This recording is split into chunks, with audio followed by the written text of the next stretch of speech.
Hi ಎಲ್ಲ ನನ್ನ ಫಾಲೋವರ್ಸಿಗೆ ನನ್ನ ಕಡೆಯಿಂದ ಬಿಗ್ ಹಾಯ್.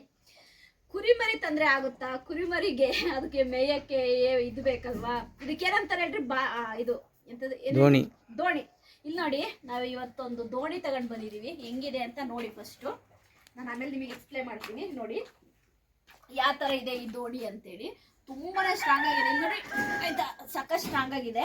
ಇದಕ್ಕೆ ನೋಡಿ ಇದ್ರದ್ದು ಈ ಸ್ಟೀಲ್ ತರ ಬರುತ್ತಲ್ಲ, ಅದನ್ನ ಈ ತರ ಕಟ್ ಮಾಡಿಸಿರೋದು. ಇದು ನೋಡಿ ಎಷ್ಟು ದೊಡ್ಡದಿದೆ ಅಂತೇಳಿ. ಹತ್ತತ್ರ ಈ ಕಡೆ ಒಂದು 10-12 ಕುರಿ, ಆ ಕಡೆ ಒಂದು ಅಂದ್ರೆ ಮೇಯಕ್ಕೆ ಈ ಕಡೆ ಒಂದು 10-12 ಕುರಿ ಮೇಯ್ಬೋದು, ಆ ಕಡೆ ಒಂದು 10-12 ಅಂದ್ರೆ ಹತ್ತತ್ರ ಒಂದು 25-30 ಕುರಿ ಆರಾಮಾಗಿ ಇದರಲ್ಲಿ ಆಯ್ತಾ ಮೇವು ತಿನ್ಬೋದು. ಆ ರೀತಿ ರೆಡಿ ಮಾಡಿಸಿರೋದು. ಈ ಕಡೆ ಒಂದು 15, ಈ ಕಡೆ ಒಂದು 15 ಆರಾಮಾಗಿ ನಿಂತ್ಕೊಂಡು ಮೇವನ್ನ ತಿನ್ಬೋದು. ಮತ್ತೆ ಇದು ಕೂಡ ನೋಡಿ, ಎಂಥದ್ದು ಈ ಬಾನಿ ಇದೆಯಲ್ಲ, ಇದು ಎಷ್ಟು ಅಗಲವಾಗಿದೆ. ನಾವೇನು ಮೇವು ಹಾಕಿದ್ರು ಕೂಡ ಚೆಲ್ಲಲ್ಲ, ನೀಟಾಗಿ ತಿನ್ನೋ ರೀತಿ ಇದೆ ಇದು. ಇದಕ್ಕೆ ಬಂದ್ಬಿಟ್ಟು ಎಷ್ಟು? 2300 ಇದಕ್ಕೆ. ಎಷ್ಟು ರೇಟ್ ಕೊಡ್ಬೋದು ಹೇಳಿ? 2300 ರೂಪಾಯಿ ಕೊಟ್ಟಿದ್ದೀವಿ ಇದಕ್ಕೆ. ಜಾಸ್ತಿ ಆಯ್ತಾ ಕಮ್ಮಿ ಆಯ್ತಾ ಕಮೆಂಟ್ ಮಾಡಿ. 2300 ರೂಪಾಯಿಗೆ ಈಗ ನನಗೇನೋ ವರ್ತು ಅಂತ ಅನ್ನಿಸ್ತು. ಯಾಕೆಂತಂದ್ರೆ ತುಂಬ ವೆಯ್ಟ್ ಇದೆ, ಎತ್ತಕ್ಕಾಗಲ್ಲ, ವೆಯ್ಟ್ ಇದೆ. ಮತ್ತು ಫಿನಿಶಿಂಗ್ ಕೂಡ ತುಂಬ ಚೆನ್ನಾಗಿದೆ. 2300 ರೂಪಾಯಿ ಕೊಟ್ಟಿದ್ದೀವಿ ನಾವು ಇದಕ್ಕೆ. ಒಟ್ಟಾರೆ ಒಂದು ಹತ್ತತ್ರ ಒಂದು 30 ಮರಿ ಮೇವು ತಿನ್ಬೋದು ಒನ್ ಟೈಮಿಗೆ. ಈ ಕಡೆ ಒಂದು 15, ಈ ಕಡೆ ಒಂದು 15, 30 ಮರಿ ಆರಾಮಾಗಿ ಮೇವು ತಿನ್ಬೋದು. ಆಮೇಲೆ ಒಂದು ಕಡೆ ನೀಟಾಗಿ ಮಧ್ಯಕ್ಕೆ ಇಟ್ಬಿಟ್ರೆ, ನಮ್ಮ ಏನು ಕೊಟ್ಟಿಗೆ ಇದೆಯಲ್ವಾ, ನಮ್ಮದು ಹಸು ಕೊಟ್ಟಿಗೆ ಇದೆಯಲ್ವಾ, ಅಲ್ಲಿ ಆರಾಮಾಗಿ ಮಧ್ಯಕ್ಕೆ ಇಟ್ಬಿಟ್ರೆ ಈ ಕಡೆ ಆ ಕಡೆ ನಿಂತ್ಕೊಂಡು ಮೇಯ್ತವೆ.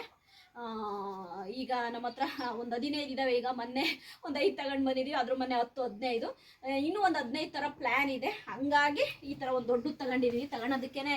ತಗೊಳತ್ತಿಗೆ ಒಂದು ಸ್ವಲ್ಪ ದೊಡ್ಡದು ತಗೊಂಡ್ರೆ ಯೂಸ್ ಆಗುತ್ತೆ ಅಂತ. ಯಾರ್ಯಾರಿಗೆಲ್ಲ ಈ ಬಾನಿ ಅಂದರೆ ಕುರಿಗೆ ಮೇವು ತಿನ್ನುವಂತಹ ಈ ಒಂದು ಇದು ಆಯಿತಾ, ಯಾರಿಗೆಲ್ಲ ಇಷ್ಟ ಆಯಿತು ಕಮೆಂಟ್ ಮಾಡಿ. ಅದೇ ರೀತಿ 2300 ರೂಪಾಯಿ ಇದಕ್ಕೆ ಕೊಡ್ಬೋದಾ? ರೇಟ್ ಕರೆಕ್ಟ್ ಇದೆ ಅನ್ನೋದನ್ನು ಕಮೆಂಟ್ ಮಾಡಿ. ಬಾಯ್.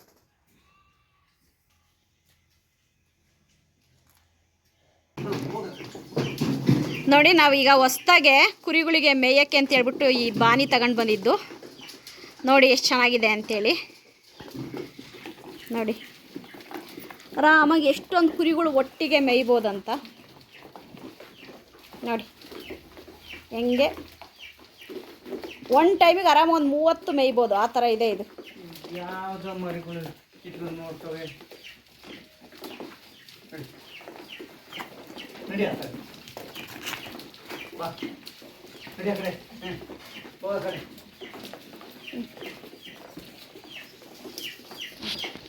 ಆರಾಮಾಗಿ ಮೇಯ್ಬೋದು ನೋಡಿ.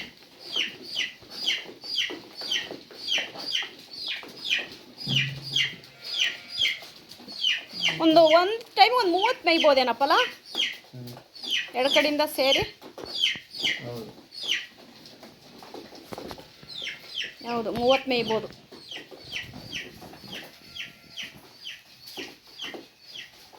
ಕೊಡ್ಬೋದು 2300, ಏನು ಜಾಸ್ತಿ ಏನಲ್ಲ, ಕೊಡ್ಬೋದು 2300.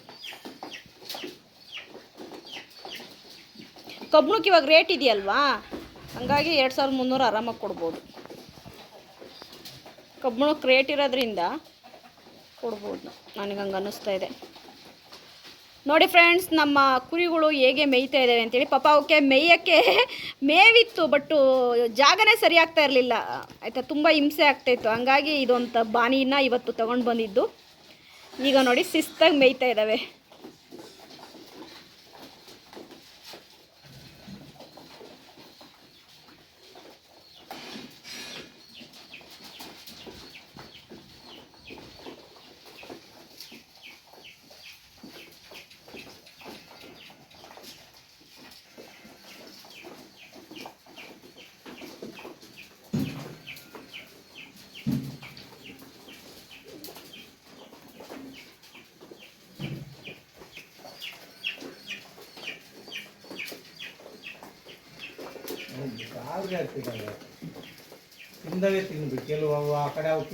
ಹೊಸವಲ್ಲ, ಅವಕ್ಕೊಂದು 4-5 ದಿನ ಆಗಬೇಕು. ಅವು ಹೊಸವಾಗಿರೋದ್ರಿಂದ ಅವಕ್ಕೊಂಚೂರು ಗಾಬರಿ ಆಗುತ್ತೆ. ಅವಕ್ಕೊಂದು 6 ತಿಂಗಳಾಗ್ಬಿಟ್ರೆ ಅವಕ್ಕೆ ರೂಢಿ ಆಗ್ಬಿಡುತ್ತೆ. ಅವಕ್ಕೆ ಅಟ್ಲೀಸ್ಟ್ ಒಂದು ವೀಕ್ ಆದರೂ ಆಗಬೇಕು. ಒಂದು ವೀಕ್ ಆದರೂ ನೋಡಿ ಈ ಥರ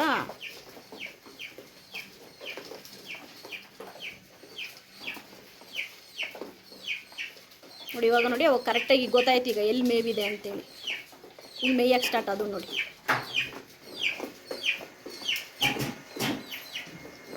ಒಂದ್ಸರಿ ಗೊತ್ತಾಗೋ ತನಕ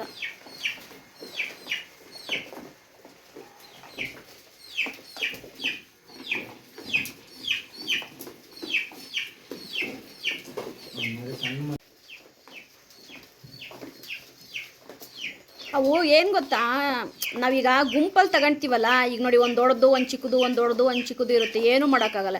ಈಗ ನೋಡಿ ಈಗ ಅವ್ರೇನು ಮಾಡ್ತಾರೆ ಗೊತ್ತಾ, ಹೋಲ್ಸೇಲ್ ರೇಟ್ ಹಾಕ್ತಾರೆ ನಮಗೆ, ಆಯಿತಾ. ಈಗ 6700 ಅಂತಂದರೆ ಈಗ 10ರಲ್ಲಿ 4 ಚಿಕ್ಕವು ಇರ್ತವೆ, ಅವನ್ನ ಅಕ್ಸೆಪ್ಟ್ ಮಾಡ್ಕೋಬೇಕು, ಏನು ಮಾಡೋಕ್ಕಾಗಲ್ಲ. ಈಗ ಒಂದಾದ್ರೆ ನಾವು ಹೇಳ್ಬೋದು, ಆಯಿತಾ. ಈಗ ಈಗ ನೋಡಿ 10ರೊಳಗಡೆ 2 ಚಿಕ್ಕವಿದ್ದರೆ ಏನು ಮಾಡೋಂಗಿಲ್ಲ, ಸುಮ್ಮನೆ ನಾವು ತಗೋಬೇಕಷ್ಟೆ.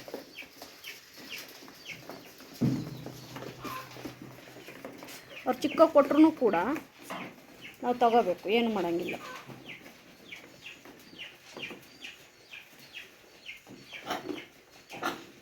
ಅವ್ರು ಚಿಕ್ಕ ಕೊಡಲಿ ದೊಡ್ಡ ಕೊಡಲಿ ನಾವು ಸುಮ್ಮನೆ ಹಾಕ್ಬೇಕು. ಬಟ್ ಈಗ ಮೇಯಕ್ಕೆ ಚೆನ್ನಾಗಾಯಿತು. ನಿನ್ನೆ ಎಲ್ಲ ಅವು ಮೇಯಕ್ಕೆ ಸರಿನೇ ಆಗ್ತಾ ಇರಲಿಲ್ಲ ನೋಡಿ. ಈಗ ನೋಡಿ ಅವೇನೇ ಒಂದು ಕಡೆಯಿಂದ ಒಂದು ಕಡೆಗೆ ಬಂದು ಮೇಯ್ತಾ ಇದ್ದಾವೆ ನೋಡಿ.